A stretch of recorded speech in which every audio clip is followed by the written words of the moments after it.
938 Live. This is Talkback.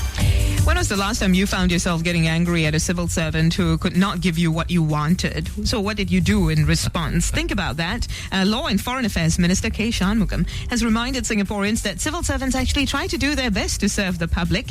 On a Facebook post, he urged members of the public, though, not to verbally abuse public officers. The minister also reminded civil servants that it's important to treat the public properly. Obviously, it's a two-way street. But he did talk about this one incident, which is rather disturbing.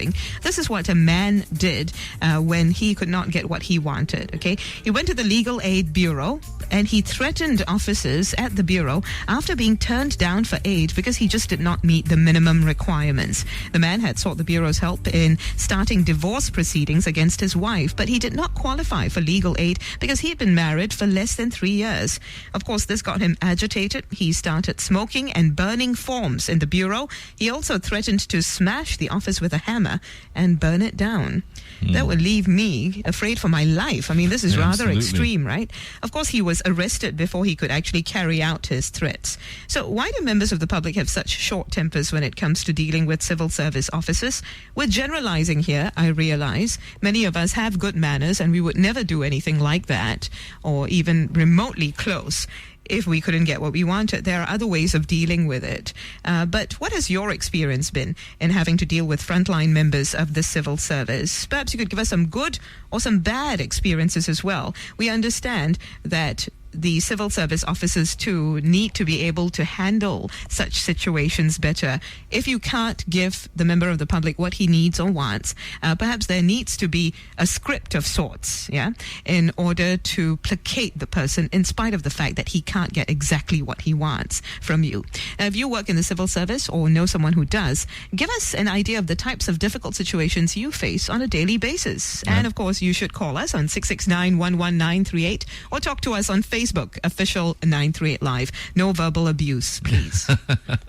Okay, well, besides cases of outright abuse, it's also a case, or it could also be a case of Singaporeans having unrealistic expectations, you think, or not being aware of what can and cannot be done.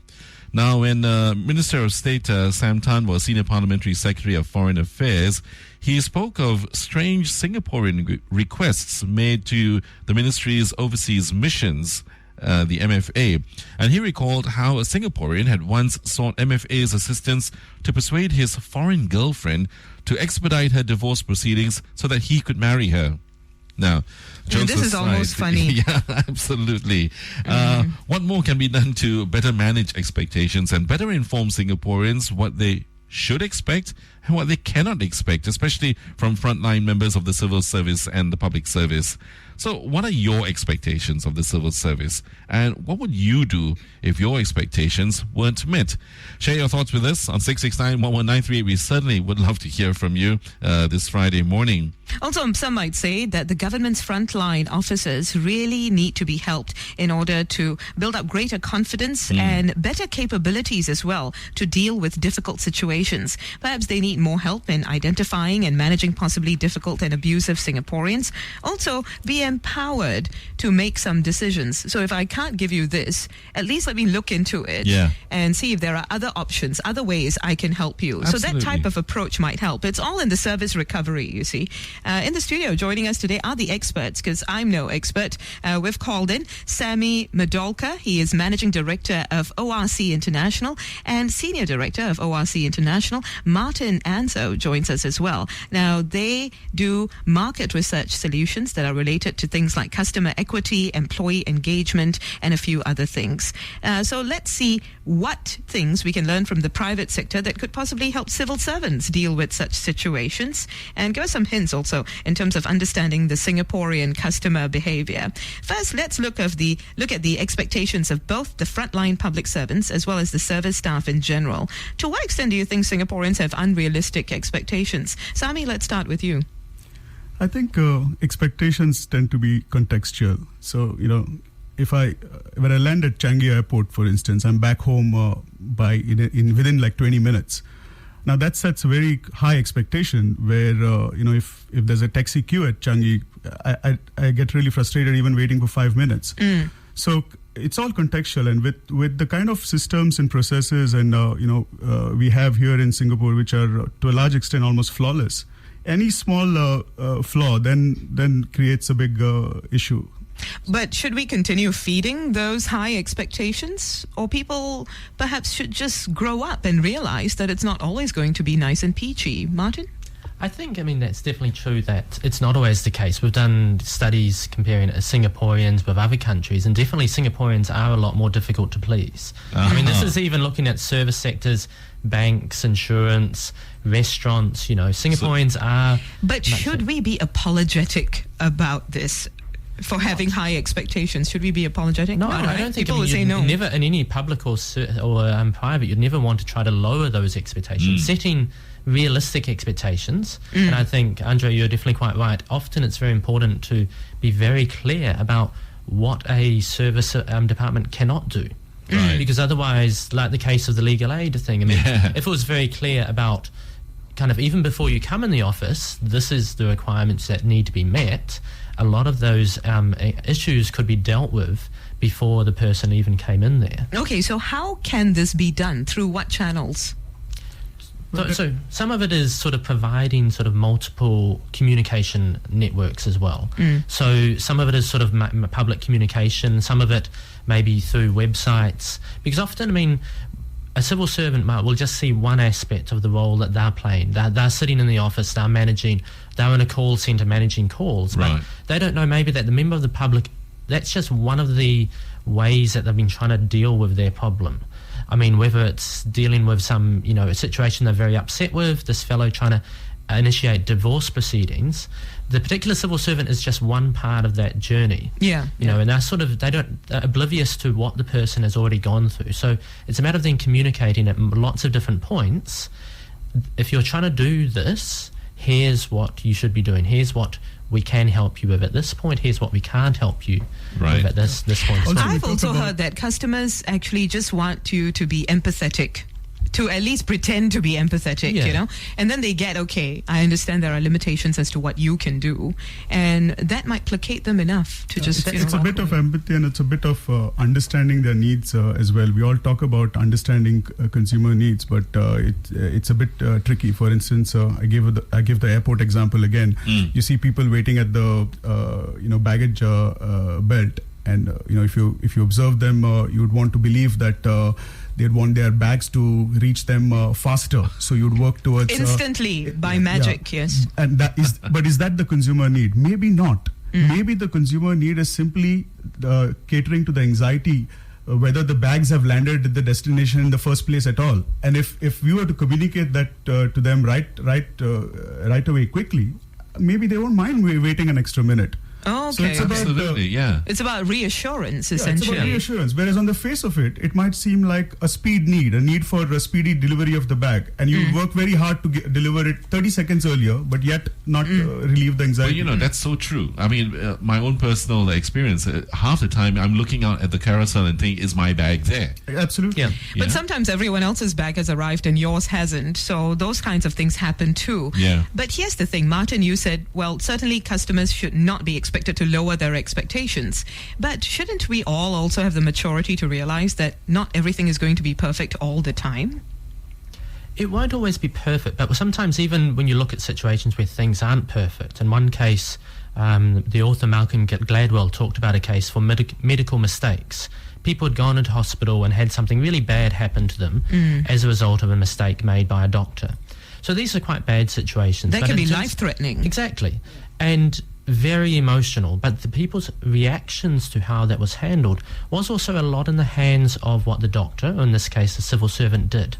So with cases where those doctors, didn't end up getting sued by the patient, this was in America, so it's a very real happening, were the cases where the doctor initially had basically shown a lot more caring and explained a lot more at the front.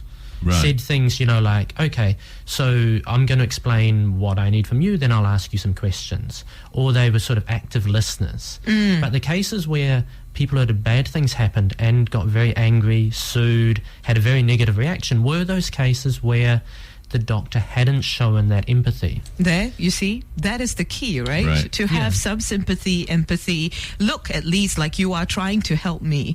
And that's service recovery in a sense as well. Before the problem occurs, Before after the problem, yes. after Yeah. the problem occurs as well. It's important for it to be before the problem. Else, empathy is like a fire extinguisher. You need to use it right from the beginning, not when the fire blows out. All right, that's a good point. That's a And good we'll point, come yeah. back to that in just a moment, right after we speak with Kala. Hi, Kala. Good morning. Good morning, Bharati and Andre. Hi, Carla. Hi. I just want to share very good point discussed. Yes, it's all about communication. I felt in our society, we lack the skill in managing communication in a very positive manner. Even if I have to respond in a negative manner, I can actually convert the situation in a positive manner with the feeling of empathy is involved. So that will actually embrace the situation in a much better situation. So I felt it's all to do with communication. And communication, not just verbal, a lot to do with non-verbal communication. Kala, are you a civil servant by any chance? Before I was. You used to be, okay. right? Yeah. Have you ever been abused? No, I don't say abuse. Yes, we see the angry situations we have, but not in the personal context. I've seen civil servants have been abused, and why the public is getting angry when they go up there to ask for something, because the way they respond, I always observe the communication. I think it's got to do with both sides. I just don't want to point my finger and say the public's expectations are high or low. It doesn't matter. Whatever the expectations, anything can happen anytime, as what you said just now. Right. But the person at the front or whatever is facing should feel with a lot of empathy, must be fair, in order to, that means we are saying the EQ and IQ must be balanced in order to manage the whole situation. You can't just manage with the IQ. So a lot of people are using their cognitive process then more with the heart. So in Singapore, I feel the heart sector, it's missing. And I How do you think we can fuel that sector more? Okay, the other thing is, basically because we also been groomed, we grow very fast, and a lot of things has got to do with also how much of allowance is given for people to make mistakes. When people make mistakes, they're being very harsh. So all this contradicting to the factor of, people are feeling very frustrated. So when layman person makes a mistake, it's a big issue. So they say the civil servant big issue is not a big issue. So basically they kind of do a comparison. So that's where the inequalities come about with this feel, the unfairness there that, can we allow to make mistakes, and can we groom in the process with empathy and with a heart to let people see things in a different angle? Sure. And of course, some of this is perceived. Some of it is reality. Not all of it is reality. But totally understandable. I mean, it's what's in your head and how you're looking at the situation. Thank you so much, Kala, for expressing that. Thanks for joining us on Talkback. We are talking all about the way we treat civil servants. What do you do when you don't get what you want? Law and Foreign Affairs Minister K. Shanmugam has actually reminded us that civil servants do try to do their best to serve the public. And if they don't manage to give you what you want, he says, don't verbally abuse them. Apparently, some people have been doing that and scaring them to bits. Of course, he shared one story where a man threatened officers at the Legal Aid Bureau after being turned down for aid because he just didn't meet the minimum requirements.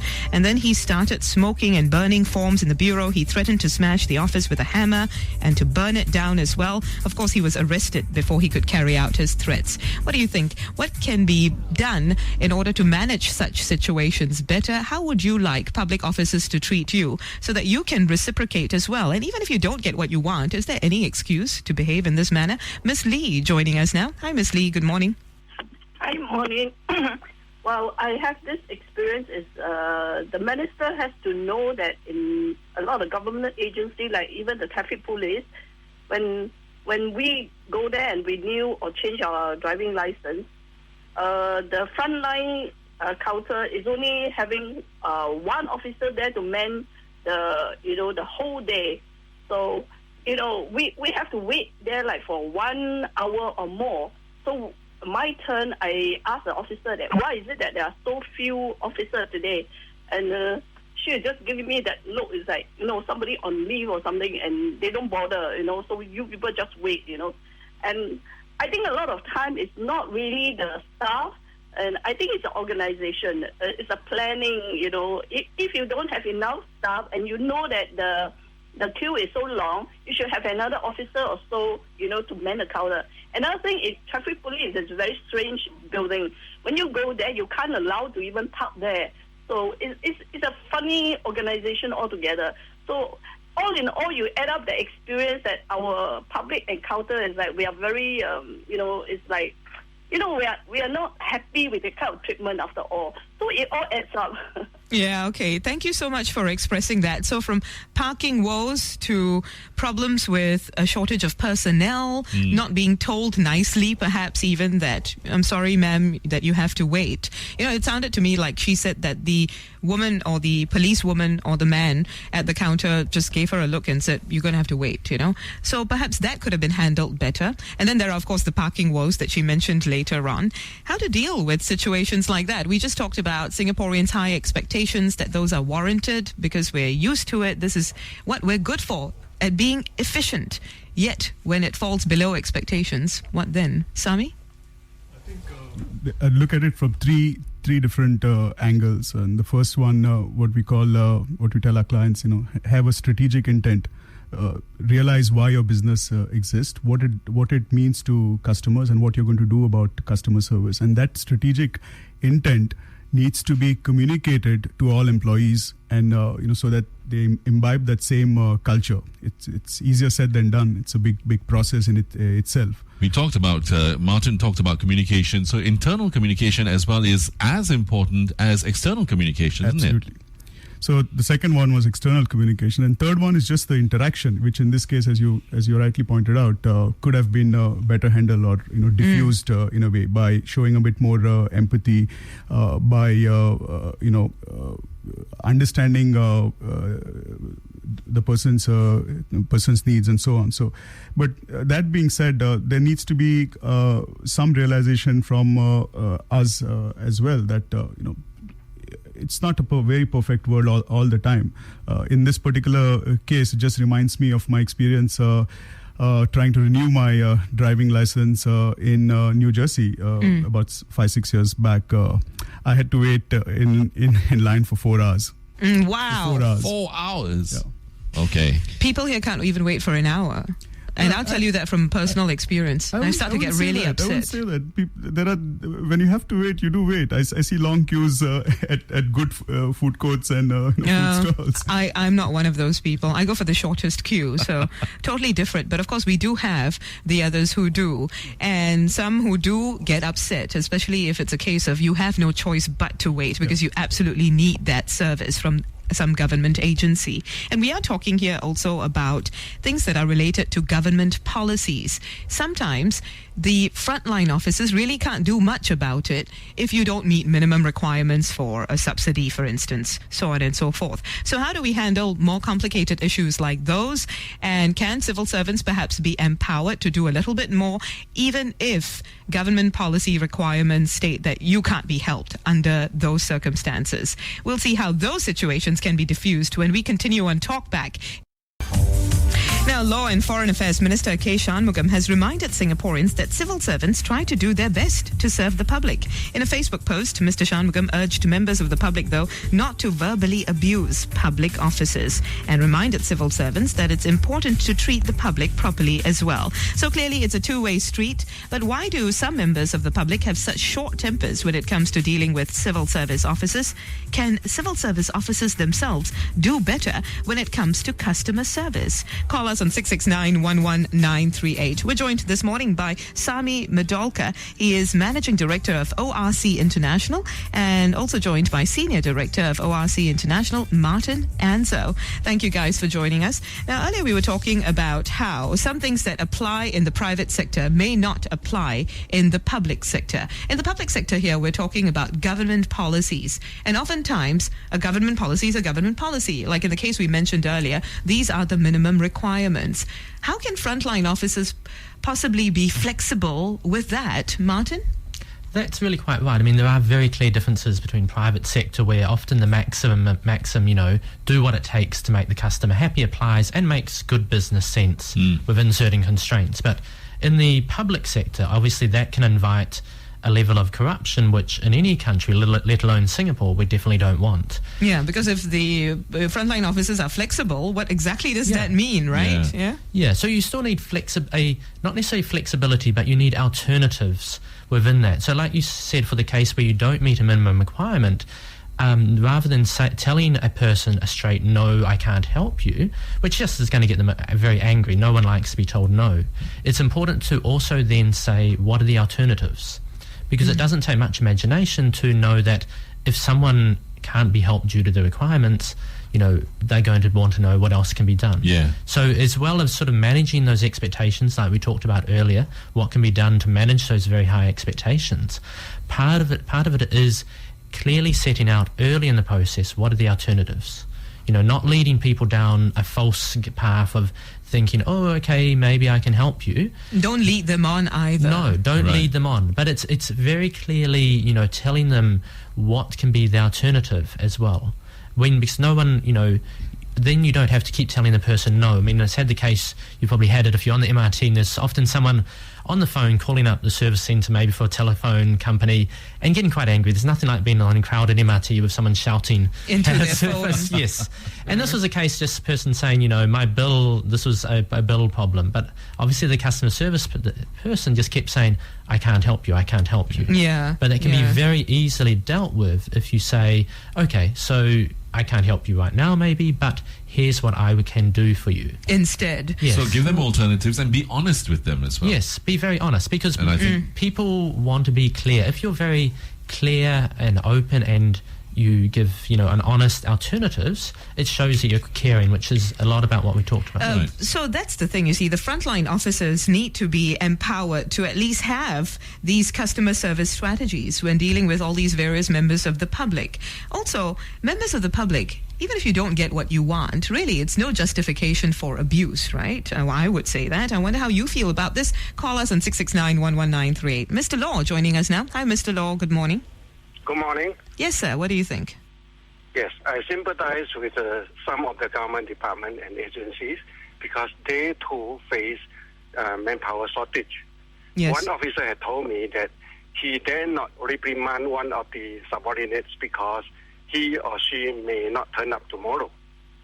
Okay, that's Right. worrying. So That's you're almost reality. held I would hostage. like to suggest that an efficiency and effectiveness committee be set up to review all the call centers and all the computer submission systems, because these two, the call center and the computer submission system, are very unresponsive.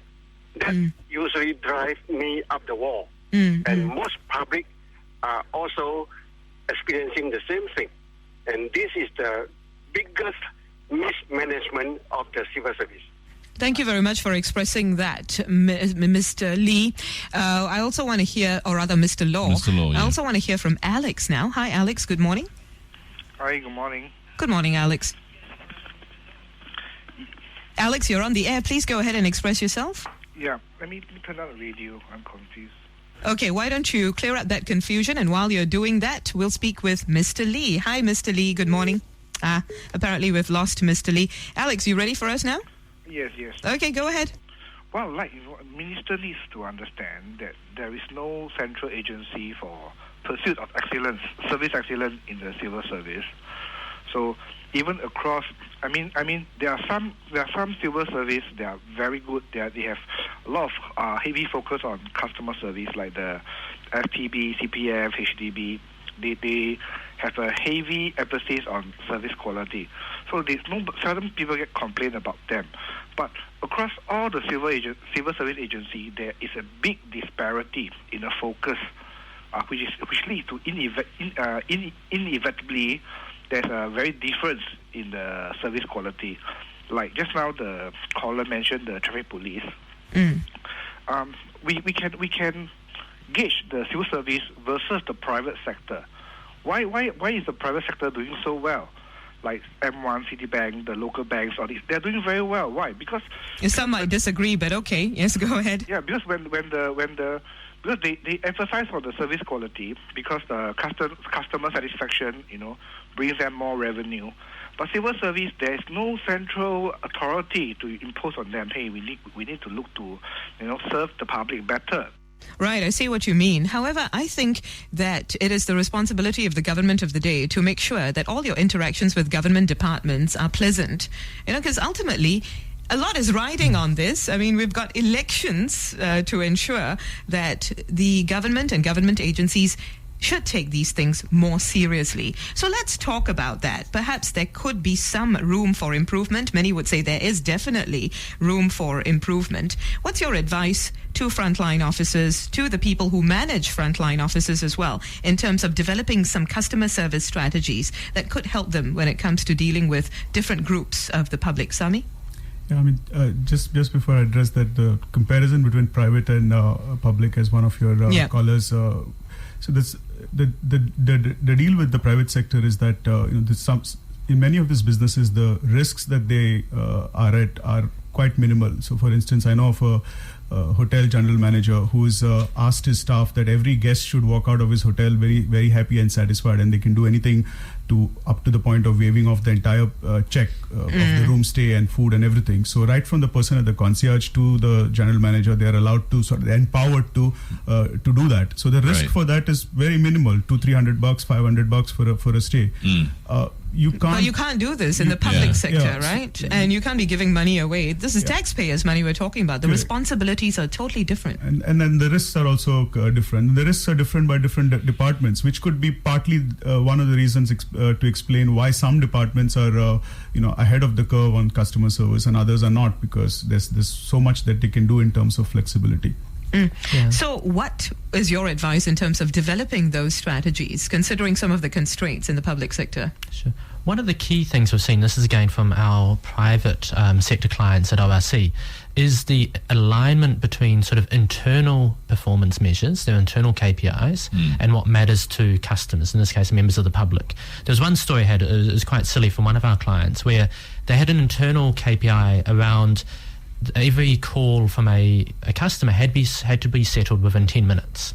So you can imagine when the callers, the staff would get a call and it came up to 9 minutes and 30 seconds, the person would say, hang on, I'll call you back. Put down the call. Oh, that's ridiculous. And they've met the 10 minutes. The person's probably fuming. Wow. And so that's in a misalignment. If they had turned it around to then saying, what does the customer want? They want the problem resolved. You change that internal goal to saying, resolve the customer's problem, irrespective of the length of the call, what's taken.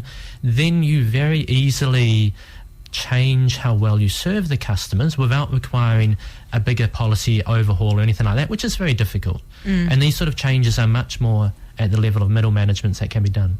Okay, so certainly a relook is needed here. In fact, at least empowering customer service officers in the civil service to offer alternatives, especially when you do have to say no, because your hands are tied by certain policies, so on and so forth. And I think the other thing that is a good takeaway from this is that people just need to learn how to display greater empathy when they have to say no to you.